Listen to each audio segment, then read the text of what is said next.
नमस्कार, स्वागत है आप सभी का। आप देख रहे हैं एनएमएफ न्यूज। आपके साथ मैं हूं नमता चौधरी। बात करने जा रही हैं जम्मू कश्मीर की।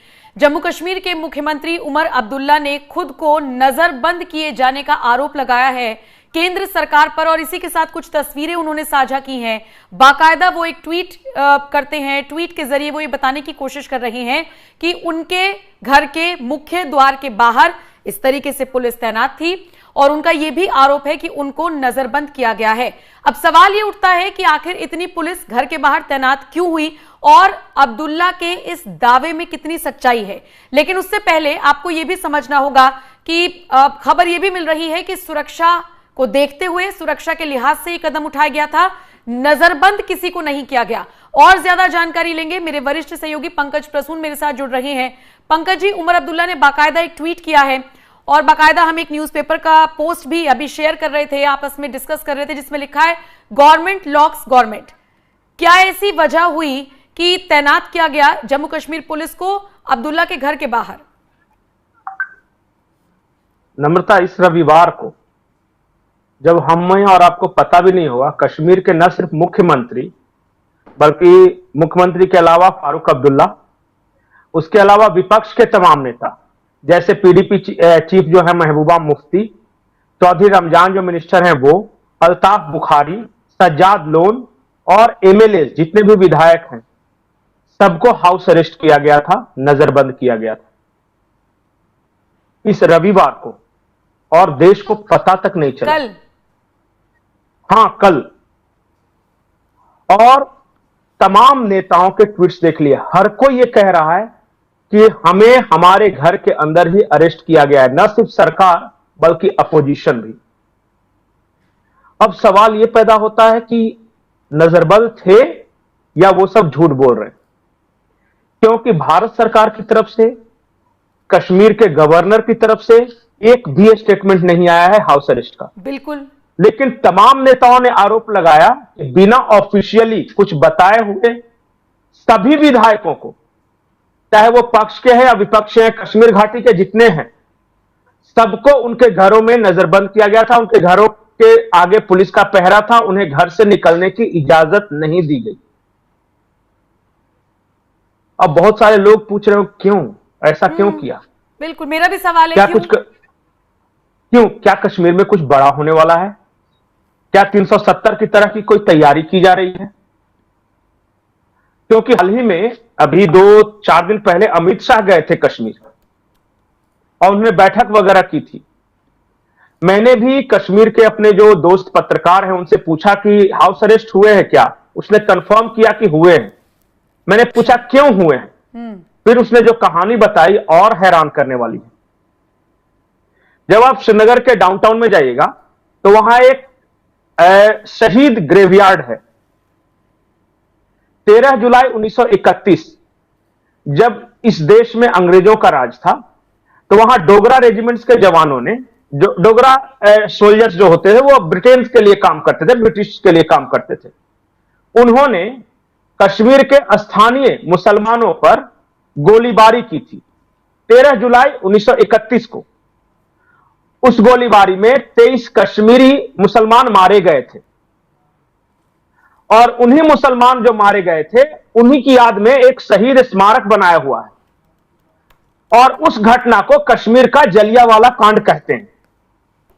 मतलब जिस तरह पंजाब में जलियांवाला मैसकर हुआ था, उसी तरह कश्मीर में भी 13 जुलाई 1931 को यह हुआ था, जिसमें सरकारी आंकड़ों के अनुसार 23 कश्मीरी मुसलमान मारे गए थे। और मारने वाले कौन थे? ब्रिटिश सेना में काम कर रहे डोगरा सोल्जर्स। ठीक। उसी वक्त से हर साल 13 जुलाई को जो कश्मीर के जो नेता हैं वो जाते हैं और शहीद दिवस के तौर पर मनाते हैं, और मस्जिद में नमाज पढ़ने के लिए गए थे ना, उनको याद करने के लिए। बिल्कुल। तो अब दिक्कत यह है कि वो अंग्रेजों ने करवाया था। हम अपने देश के, वो समझिए कि एक स्वतंत्रता सेनानी थे जो कश्मीरी लोग थे, लेकिन कश्मीर में इसे अलग नैरेटिव के रूप में पेश किया जाता है। मुसलमानों की हत्या डोगरा द्वारा, यह नैरेटिव है। अच्छा। जबकि सच्चाई यह थी कि भारत के स्वतंत्रता सेनानियों की हत्या ब्रिटिश आर्मी के द्वारा यह होना चाहिए। और क्योंकि देखिए आज भी बहुत सारे डोगरा रहते हैं कश्मीर में और वो हिंदू हैं, तो वहां इस विषय को लेकर हमेशा से एक चार्ज्ड अप माहौल बनाने की कोशिश की जाती है। अब इस बार इंटेलिजेंस के द्वारा खबर दी गई थी कि ये जो पक्ष और विपक्ष के तमाम जो कश्मीरी नेता है ना, वहां पर जाकर कश्मीरी हिंदुओं के खिलाफ वो एक तकरीर करने वाले थे, वहां का माहौल इससे खराब हो सकता था, इसलिए एहतियातन इन तमाम नेताओं को वहां जाने से रोके जाने के लिए ये हाउस अरेस्ट किया गया। ये मुझे कश्मीरी पत्रकार ने बताया, ठीक है, जो वहां पे है, उन्होंने ये बताया। मैंने कहा कि ये तो हर साल होता होगा, हर साल हाउस अरेस्ट होते होंगे, तो हमने तो कभी नहीं सुना। तो उसने कहा कि इससे पहले राष्ट्रपति शासन के दौरान तो ऐसे भी हाउस अरेस्ट हो जाते थे, और कब हो जाते थे तो 13 जुलाई को कोई ध्यान भी नहीं देता था। बिल्कुल। इस बार एक इलेक्टेड गवर्नमेंट को एक दूसरे इलेक्टेड गवर्नमेंट ने हाउस अरेस्ट किया है, इसलिए यह मामला बढ़ा है। और इसलिए उमर अब्दुल्ला ने ट्वीट करके कहा है कि ये डेमोक्रेसी जो है यहां, मतलब कश्मीर में, जो भी उन्होंने अपना लिखा है वो। अब ये मामला सिर्फ यहीं तक नहीं है, ऐसा नहीं कि सिर्फ भारत और ये छोटे से मामला है। अब इस बात को पूरी दुनिया में और यूरोपीय देशों में, अमेरिका में इस बात को लिखकर भेजा जा रहा है कि देखिए हम तो इलेक्टेड गवर्नमेंट है, लेकिन हमें एक शहीद दिवस के नाम पे हाउस अरेस्ट कर लिया गया, तो where is democracy in Kashmir? बिल्कुल अनैतिक और असंवैधानिक, ये बता रहे हैं, ये उन्होंने कहा। अब जो ये है, अब भारत सरकार को इस पे देनी है सफाई कि उन्होंने किया न किया, क्योंकि ऑफिशियल हाउस अरेस्ट नहीं है, इसलिए भारत सरकार या जो वहां की जो मिलिट्री है या आर्मी है वो कह देगी कि हमने तो हाउस अरेस्ट किया ही नहीं। ये प्रिवेंटिव मेजर था, हमने कुछ सिपाहियों को तैनात किया था ताकि वो जाके माहौल खराब नहीं कर सके। नहीं, लेकिन तो हाउस अरेस्ट करना गलत है। वाकई में प्रिवेंटिव मेजर था तो आप घर के बाहर खड़े हो सकते हैं, और दूसरा नजरबंद, मतलब आपने उनको बाहर निकलने से रोका भी, अगर कोई निकला होगा, दोनों ही चीजें हैं ना। तो यही बात तो है कि घर के बाहर तो सिपाही खड़े हैं, वो कश्मीर के नेता कह रहे हैं कि हमें निकलने नहीं दिया गया, ये कह रहे हैं कि हम तो उनकी सुरक्षा को लेकर चिंतित थे, हमने उनकी सिक्योरिटी के लिए किया था।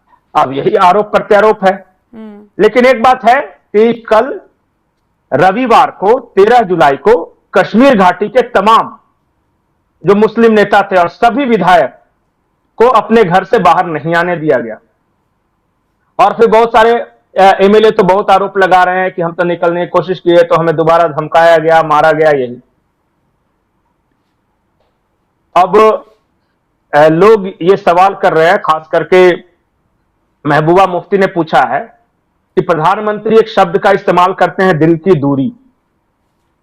दिल की दूरी तो है जो कल दिखा दिया भारत सरकार। क्या हो जाता अगर हर साल की भांति हम वहां जाकर 2 फूल चढ़ा आते? क्या हो जाता अगर हम अंग्रेजी राज के खिलाफ कुछ बोल देते? क्या हो जाता, क्योंकि वो अंग्रेजों के खिलाफ लड़ते हुए स्वतंत्रता सेनानी शहीद हुए थे। तो यही है, अल्ताफ बुखारी वगैरह सब कुछ लिख रहे हैं। अब देखिए, मतलब जो हुआ है वो तो हुआ। मतलब इन तस्वीरों को देखने के बाद लग रहा था कि क्या कश्मीर में कुछ बड़ा होने जा रहा है। अब इतना समझ में आ रहा है कि मुद्दा जरूर ये बड़ा हो जाएगा, इस पर राजनीति होगी, सवाल पूछे जाएंगे। बिल्कुल राजनीति होगी और बिल्कुल सवाल पूछे जाएंगे, और वो तमाम नेता अपने कश्मीर में जाके वहां की आवाम को इस बात के लिए भड़काएंगे कि देखो, बिल्कुल हमारे अपने शहीदों पर एक कब्र पर एक फूल तक नहीं डालने दे रही है भारत सरकार। और वो तो यहां तक कह रहे हैं कि ये जो ब्रिटिश सेना में जो डोगरा शामिल थे, वही डोगरा सैनिक बाद में भारतीय फौज में शामिल हो गए, और जो कश्मीरियों के अत्याचार में वो शामिल थे। ये वहां पे नैरेटिव फैलाया जा रहा है वहां पे। ठीक है जी, ठीक है पंकज जी। तो कुछ तस्वीरें उमर अब्दुल्ला की तरफ से साझा की जाती हैं, वो तस्वीरें हम लगातार आपको दिखा रहे हैं। उनकी तरफ से ट्वीट क्या किया जाता है ये भी आपने देख लिया, लेकिन इसके पीछे की सच्चाई क्या थी इससे भी अब आप रूबरू हो गए। अब इस पूरी खबर को लेकर आपकी राय क्या है, आप हमें कमेंट सेक्शन में जरूर बताइएगा कि ये जो पूरा प्रकरण सामने आया है ये सही था या गलत था। आपके हिसाब से कमेंट सेक्शन में जरूर बताइएगा। बाकी अपडेट्स के लिए बने रहिए एनएमएफ न्यूज के साथ। नमस्कार।